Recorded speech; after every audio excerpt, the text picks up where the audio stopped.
What's up, you guys? Thank you for clicking on this video. So, as you can see right here, we've got a new diorama that I just finished up. This is yet again another commission from somebody on Instagram. Shout out to you for buying this and supporting my art. I appreciate you so much. So let's get right down to this bad boy right here. So this is basically a classic Cybertron inspired diorama. This was an interesting one. So the request was, a mix of the background from the Doctor Strange realm thing. I forgot the name of it, from the Doctor Strange movie from 2016, the first one. I'll throw up a reference image that the customer sent me. He wanted a mix of that and a mix of Cybertron. So what I did was I used some background buildings. You could kind of see in the reference images where I got one from with this one. And I took another background building from the reference image from Doctor Strange for this one too, but I made it my own with some of the details. So that's basically what I did. I took that, but then I made it Cybertron. I gave it this classic comic/cartoon G1 flair to it, while also modernizing it with the details so you can also fit it in with, let's say, Movieverse, Beast Wars, IDW, that sort of stuff. So, or even animated if you want as well. Pretty much anything. Cyberverse, Earthspark, whatever you want to do with this, basically. So that's where all the different sculpted details come from with the battle damage and the paint. What I did was I first painted this thing black, and then I hit it with, I think it was like a sky blue, or, well, not a sky blue. You can see the color blue I used right there. So I hit it with that blue, and then obviously I put like this nice silver coat on top of it. And I just wiped it off with a paper towel, and you get this wash effect on top of the blue. And you could also see some of the black seeping through there. So it adds a nice battle damage effect to it. Like a lot has happened on these surfaces and in these buildings. Along with the battle damage, I've added like right there, and this piece knocked down, and those pieces all over the place. There's some battle damage here too. Where's another battle damage point? Yeah, that's pretty much it. And then the rest of the battle damage just comes from extra molded and sculpted detail on the foam itself that you could see all over this thing. I do it everywhere, and it just really makes the dry brush that I do pop so much more. And then with these pieces, I first painted it black, and then I did a layer or two of yellow on top of it to give it that dirty wash effect. So that's pretty cool. Nice little, what is this called? Hexagon or pentagon? Hexagon, right? Oh man, I sound so dumb right now. Don't grill me in the comments, guys. Just correct me. But, and then I hit it with a coat of yellow on these little light bar things too. Just one coat, real quick, just to give it that little wash effect, like it's a little bit dirty, like everywhere else on this diorama, basically.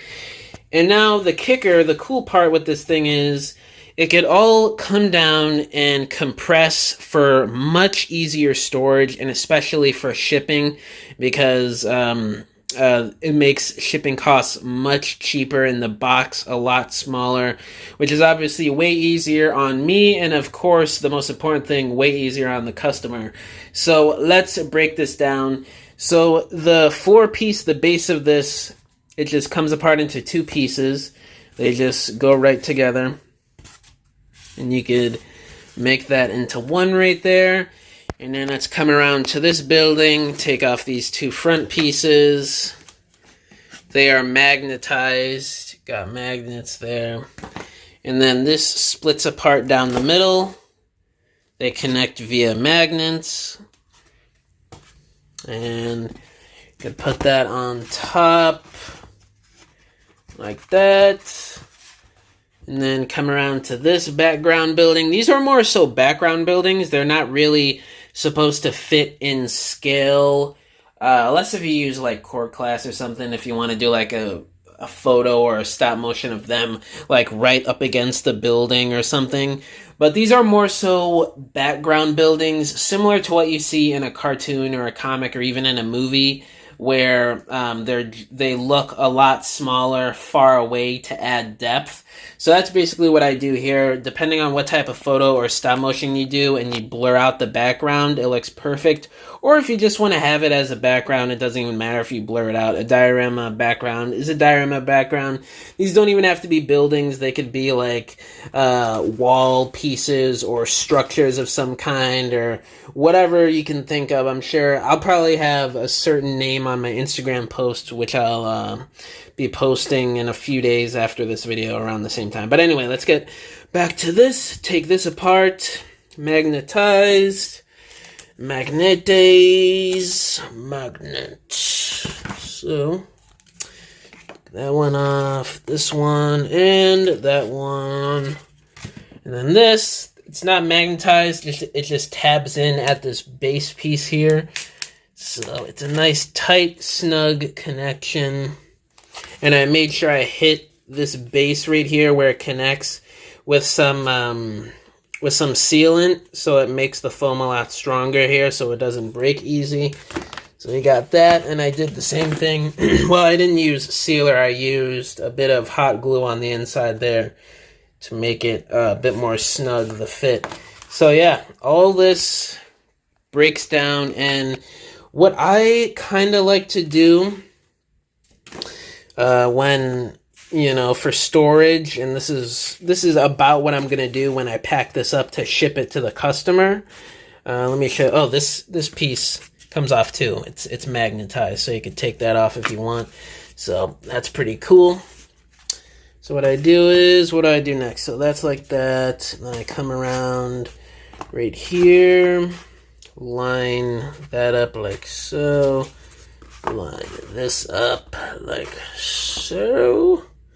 And then I come around to right there, and I kind of, oh wait, I set it like that on an angle, and then I grab this piece, I put it right there, grab this, put it on top, and then I take these two pieces, and then I just set them side to side like that, and bada bing, bada boom.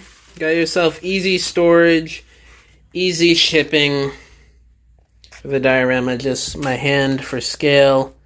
Oh man, before I took the diorama down, I didn't even put a figure on it for comparison. Well, let me get Armada Optimus here for comparison. So it's a pretty decent sized diorama. I also took a reference image for the customer to send, so I'll throw that up there for the video since I didn't put a figure on there when I had it all set up before I took it down. So Armada Optimus right there for scale. So it's a pretty nicely sized diorama. It's pretty big. I could barely even fit it on this desk here, so he's gonna have a good time playing with this and messing around with it. Yeah, guys, that's pretty much all I wanted to go over in this video.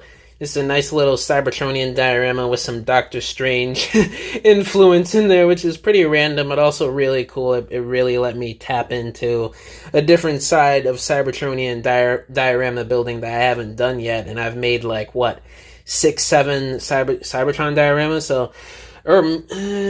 has it been? I can't remember how many I've made, but yeah, let me know down in the comments below. What do you guys think about this diorama? If you guys want to commission a diorama from me, all my social medias are linked down below, so you could DM me, or if you want to email me instead, you could do that too. My email is down below as well.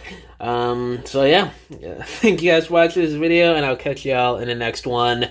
Bye.